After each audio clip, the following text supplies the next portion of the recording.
കണ്ടാലെന്തൊരു കൗതുകമാണെൻ നബിയുടെ തിരുവദനം. കാണാൻ കൊതിയില്ലാത്തവരാരാ ഭൂമിയിലതിമധുരം. മിസ്കിൻ പരിമണം ശീരമിൽ പടരും നബിയെ കണ്ട ദിനം.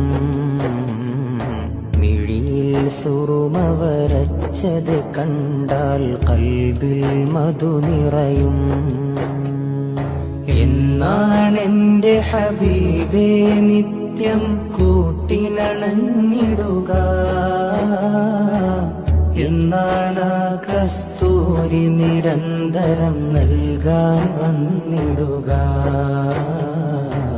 മൻ റആ വജ്ഹക യസ്അദ് യാ റസൂലല്ലാഹ്.